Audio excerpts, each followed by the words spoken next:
आप ऐसा नहीं कर सकते हैं। साईं हमारे भगवान हैं। आप इन्हें हथकड़ी नहीं पहना सकते। और ये लोग हमारे साथ नहीं है, ये तो सूरज के साथ थे। मैंने खुद देखा ही नहीं उसके घर के बाहर, सबके हाथ में लाठियां थी तब।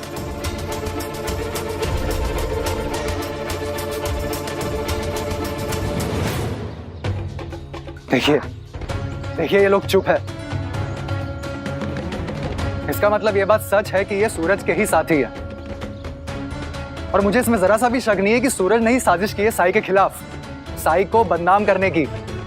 हम सूरज को नहीं छोड़ेंगे। हाँ, नहीं छोड़ेंगे। हमारी ड्यूटी में रुकावट बनोगे, सबको सजा मिलेगी। हमें साई के खिलाफ सबूत मिले हैं, इसलिए वो गिरफ्तार जरूर होंगे।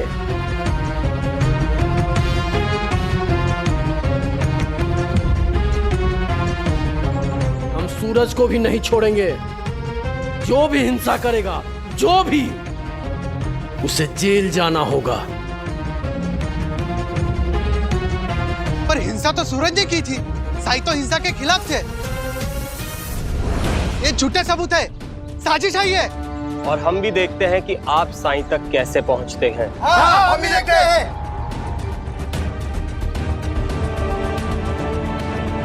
जिस जिसके मन में हिंसा का ख्याल आ रहा है, वो अभी इसी वक्त यहां से जा सकता है। फिर मेरा उसके साथ कोई वास्ता नहीं रहेगा। मैं तो ये शांति प्रदर्शन यात्रा सिर्फ ये सिद्ध करने के लिए कर रहा था कि बिना हिंसा के भी समस्या का समाधान संभव है। लेकिन तुम सब तो हिंसा के मार्ग पे ही चल पड़े।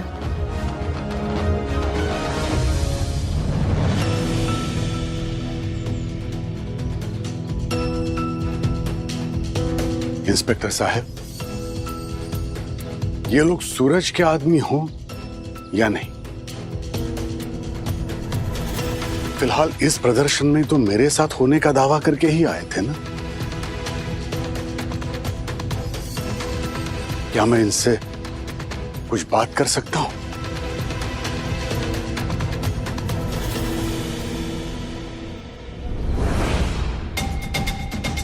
सर, बात करने दीजिए, क्योंकि इन सारे लोगों को सिर्फ साई कंट्रोल कर सकते हैं।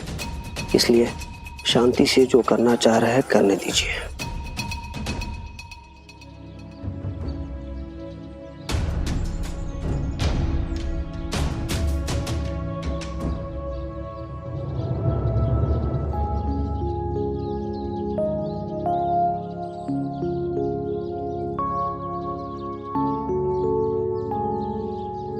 तुम तुकाराम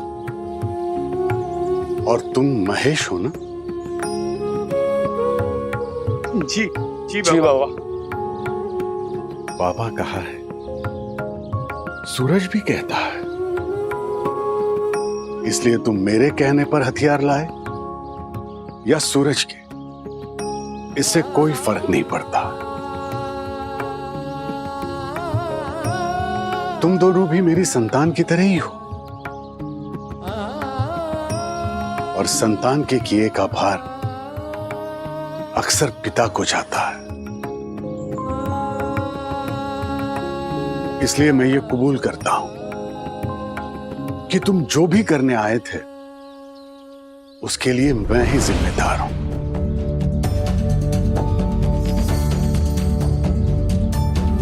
मैं मान लेता हूं कि मैं जानता था कि तुम्हारे पास हथियार हैं, और हम जानबूझकर सिर्फ हिंसा के उद्देश्य से मिल की ओर बढ़ रहे थे।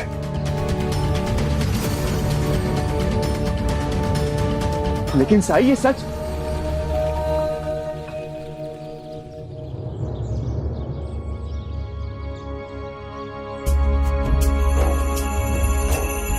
इसलिए मैं गुनहगार हूं,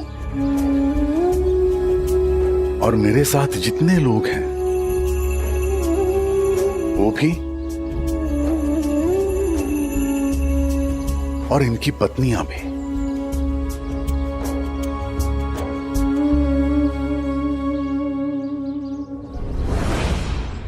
पत्नी? हमारी पत्नी कैसे गुनहगार है?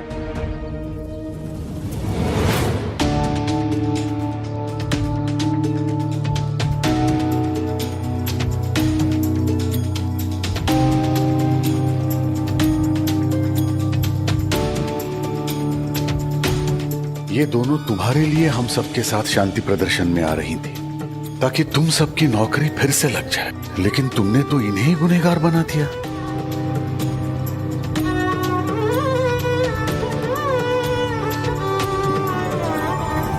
नहीं साईं, हमें हमारी गलती समझ आ गई है। साहब, हमने झूठ बोला था।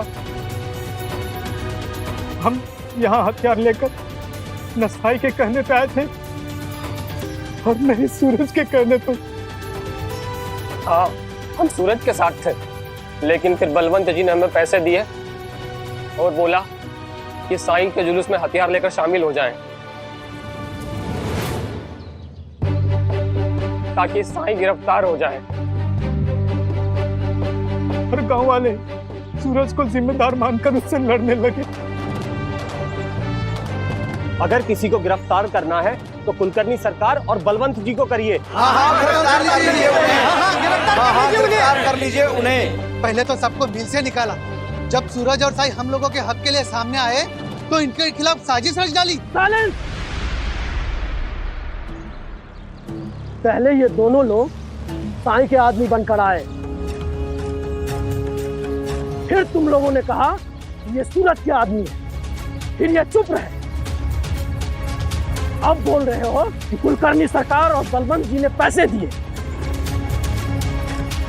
ऐसे लोगों की कौन सी बात को मैं सच मानूं?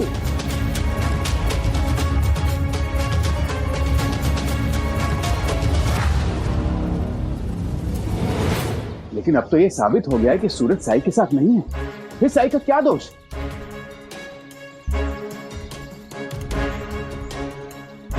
नहीं, मुझे फिर भी साईं को अरेस्ट करना होगा,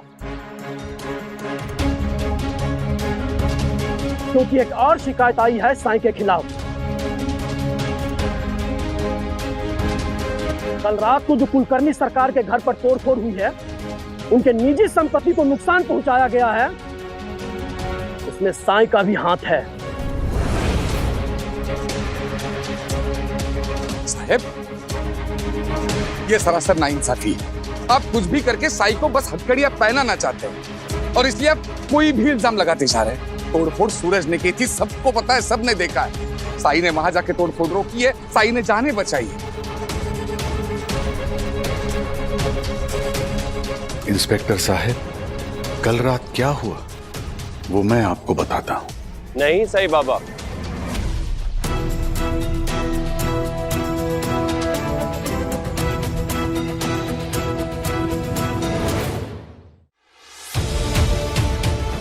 आज आप कुछ नहीं कहेंगे।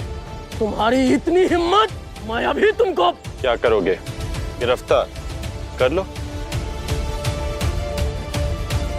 क्योंकि मैं आज आत्मसमर्पण करने ही आया हूं,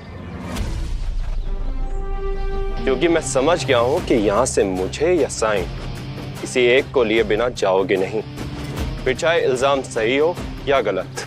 पर चलो, इस बार ये शांति रहेगी मन को कि सही इल्जाम में गिरफ्तार हो रहा हूं मैं,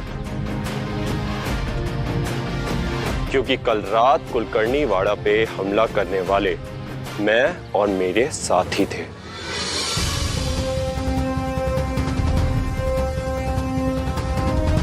वो तो साईं बीच में आ गए, वरना आज कुलकर्णी का अंतिम संस्कार हो चुका होता। साईं ने कुछ नहीं किया, जो किया मैंने किया, इसलिए मुझे गिरफ्तार करो।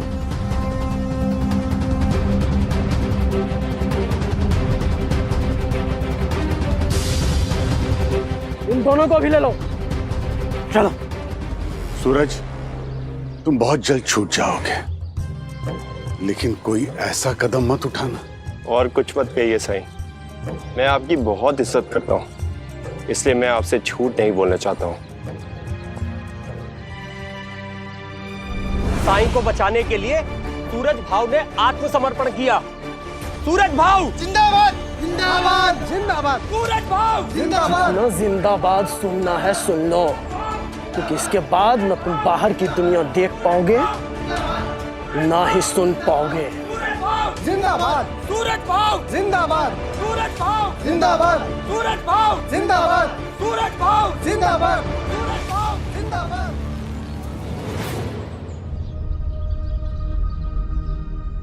ये मुस्कुरा क्यों रहा है?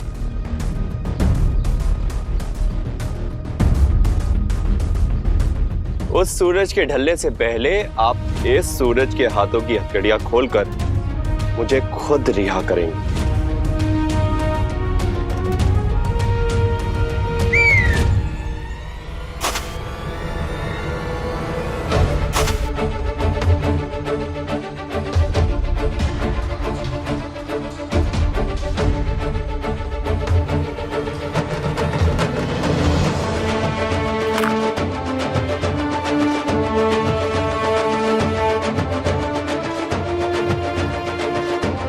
क्या कहा था मैंने?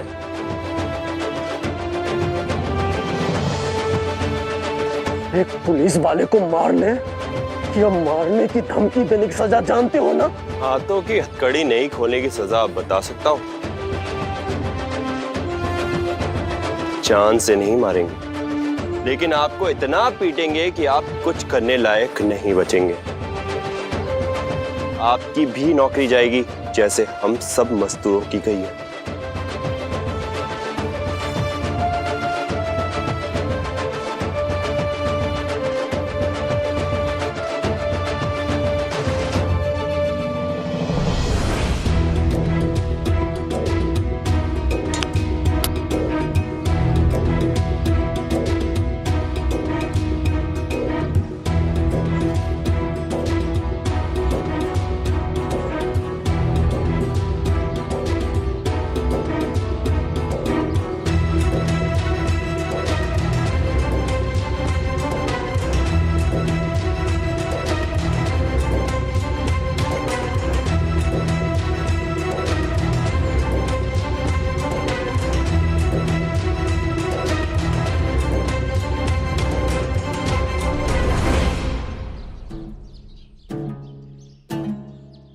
कुछ देर बंद कर भी देखो कि आजादी खोकर कैसा लगता है।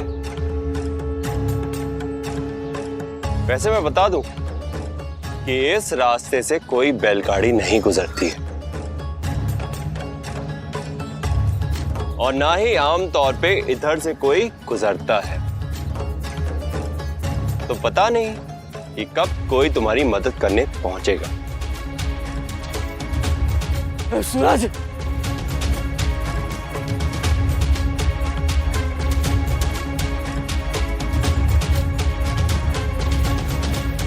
जख्मी तो नहीं किया है मैंने तुम्हें, पर बड़ा मन था कि कभी किसी अधिकारी को मारूं। एक बार तो बनता है।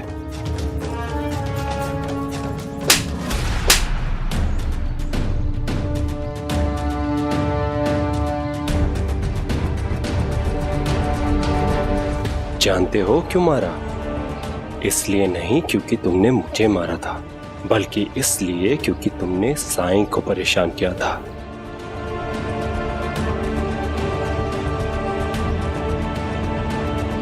इन गद्दारों का क्या करना है सूरज भाव?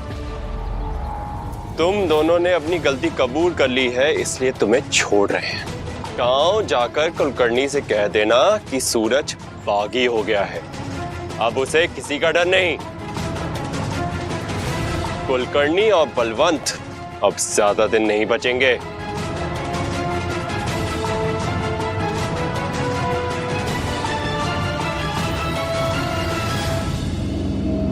चलो। रुक! सूरज!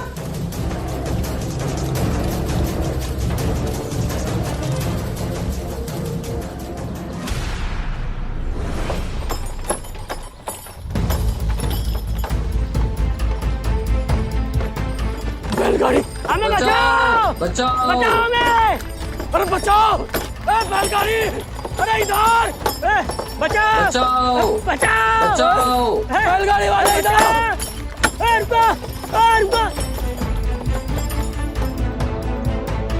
ओ भाऊ, निकालो हमें यहाँ से। कुछ बदमाश लोग हमें यहाँ बांध के चले गए हैं। वहाँ हमारे इंस्पेक्टर साहब भी है। अरे देख क्या रहे हो? खोलो मुझे!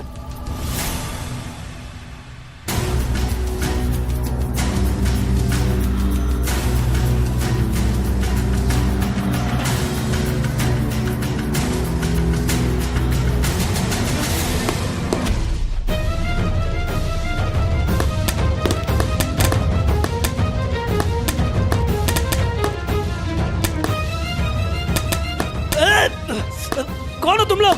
हमें क्यों मार रहे हो? हम सब सूरज भाव के साथ हैं और सूरज भाव ने अपना मन बदल लिया है। वो चाहते हैं कि तुम सबकी खूब धुनाई हो।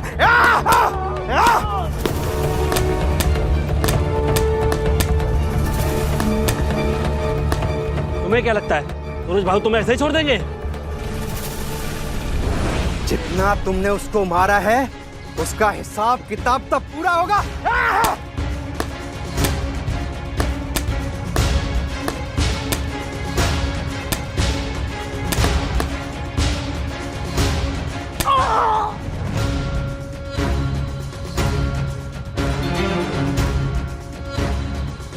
चला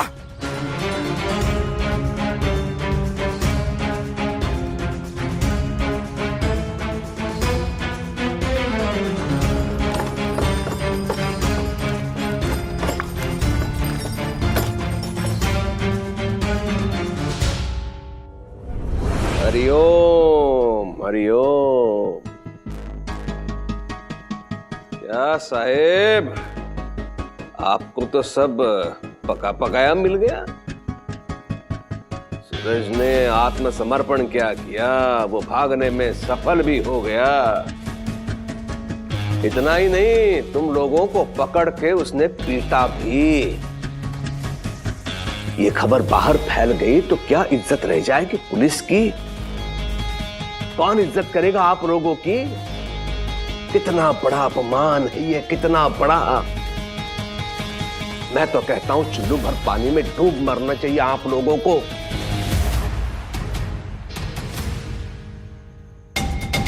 हमारे पास न इतने हथियार थे ना ही आदमी, वरना मैं उसे बताता।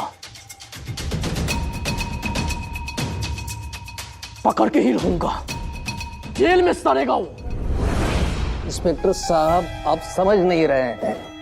उसे पकड़ के आप उसको ही लोगों की नजरों में हीरो बना देंगे। उसकी जय जयकार और बढ़ेगी। बात को समझिए, पूरे भारत में माहौल अंग्रेजों के खिलाफ होता जा रहा है।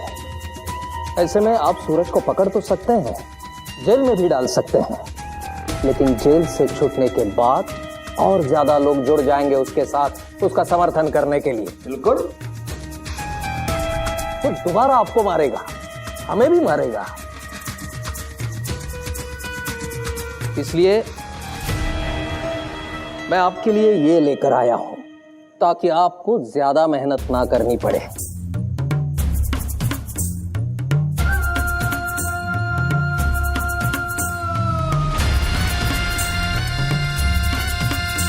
कलेक्टर साहब से मिलकर आ रहा हूं मैं। उनको सब बता दिया है मैंने कि कैसे सूरज के गुंडे आप लोगों को जान से मारना चाहते थे। बागी बन गया है वो, इसलिए अंग्रेज सरकार के लिए बहुत खतरनाक। और ऐसे बागी के लिए कलेक्टर साहब ने शूट एट साइट का ऑर्डर दिया है। सूरज को देखते ही गोली मार देने का आदेश।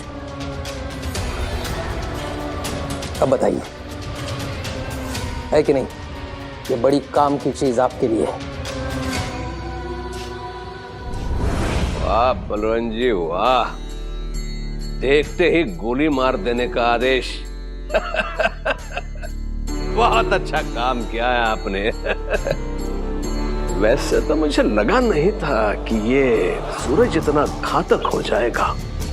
न जाने कहां से इतने सारे लोग उसने जुटा लिए।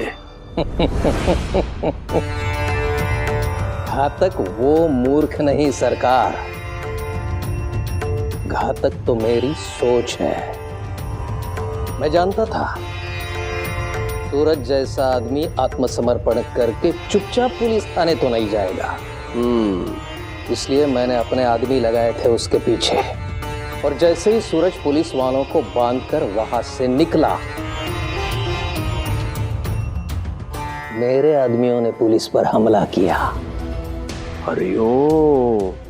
और ये सब सिर्फ इसलिए ताकि मैं सूरज के खिलाफ कलेक्टर साहब से शूट एट साइट का ऑर्डर निकलवा सकूं। हमारे आदमियों को अगर वो दिख जाए तो क्या हमारे आदमियों से मार सकते हैं? कानूनी तौर पे तो नहीं, लेकिन आत्मरक्षा के नाम पे एक शातिर मुजरिम को मार दिया जाए तो अपनी अदालत ये गुनाह माफ कर सकती है। हरिओम। और अब तो ये पुलिस इंस्पेक्टर भी हमारे पक्ष में गवाही देगा सूरज के खिलाफ। बहुत जल्दी मर जाएगा वो। Hariom Hariom. For more updates, subscribe to our channel, click the show links and enjoy watching the videos.